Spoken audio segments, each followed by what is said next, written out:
C'est une école d'insertion sociale et professionnelle et un organisme de formation. Nous accueillons des Calédoniens en perte de repères.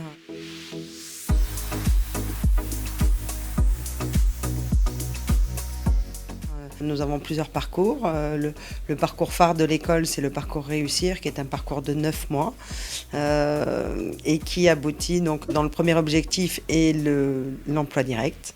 Le deuxième objectif, c'est repartir en formation. Les jeunes Calédoniens qui se présentent à notre école ont tous pour objectif de réussir, de changer leur vie, de trouver les éléments qui leur manquaient pour construire leur futur. Et ils sont très motivés.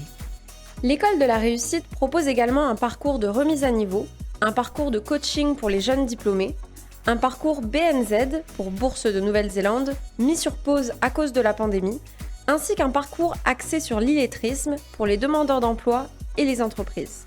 Nous travaillons le professionnel, mais nous travaillons aussi tout le personnel et tout ce qui peut apporter un petit plus dans la vie de ces personnes qui sont à l'école. Tous les parcours sont gratuits et adaptés à chaque situation. C'est ce que l'on dit dans notre film, chaque histoire est différente et chaque situation a besoin d'une réponse adaptée. Nous répondons et nous faisons par nos parcours individualisés un travail de fond pour permettre à toutes ces personnes de retrouver confiance et de pouvoir être plus forts face à leurs projets et pouvoir surtout trouver leur place dans la société calédonienne, comprendre le monde dans lequel on vit, pouvoir effectivement récupérer de la confiance, pouvoir répondre à un chef d'entreprise et pouvoir être acteur de ce monde économique.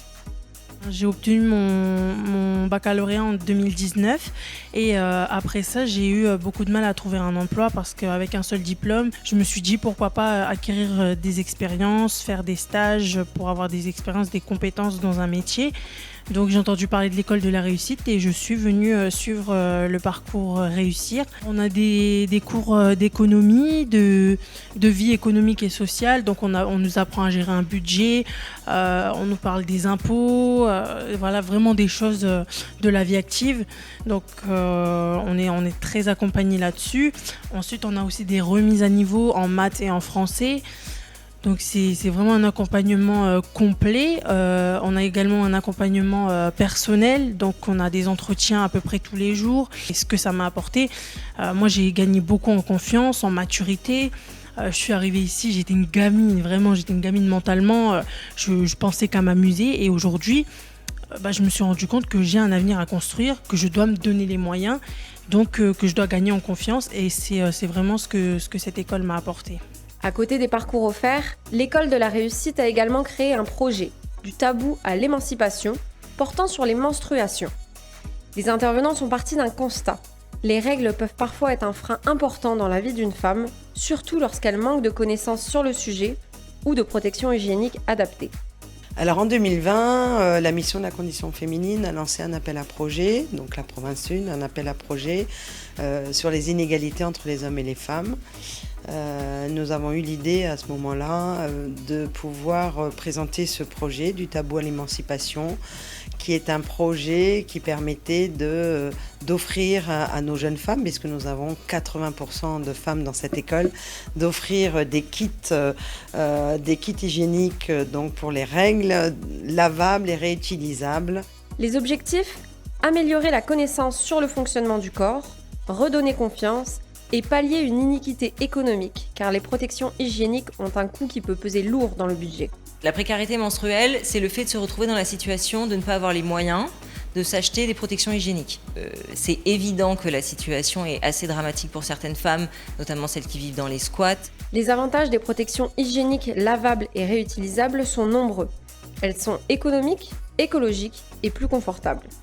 Malgré ces points positifs, le projet n'a pas tout de suite été bien accueilli dans l'établissement. Au début, les premières promotions à qui nous avons présenté ce projet, effectivement, nous ont parlé tout de suite de tabou. Ils m'ont dit: Nathalie, on ne parle pas de ça devant les hommes, c'est comme ça chez nous, donc c'est tabou. Les femmes ne doivent pas en parler devant nous. Alors on a essayé de discuter avec eux et à la fin ils ont voulu rester au premier atelier parce qu'ils se sont dit qu'eux aussi ils étaient des frères, ils avaient une maman, ils avaient donc bien sûr des sœurs et puis qu'ils auront surtout des filles et c'est important pour eux de pouvoir en discuter. Aujourd'hui, l'ambiance a bien changé. Tout le monde est à l'aise, les questions fusent et la présentation se déroule dans la bonne humeur. Déconstruire le tabou ? Ils l'ont fait à l'école de la réussite.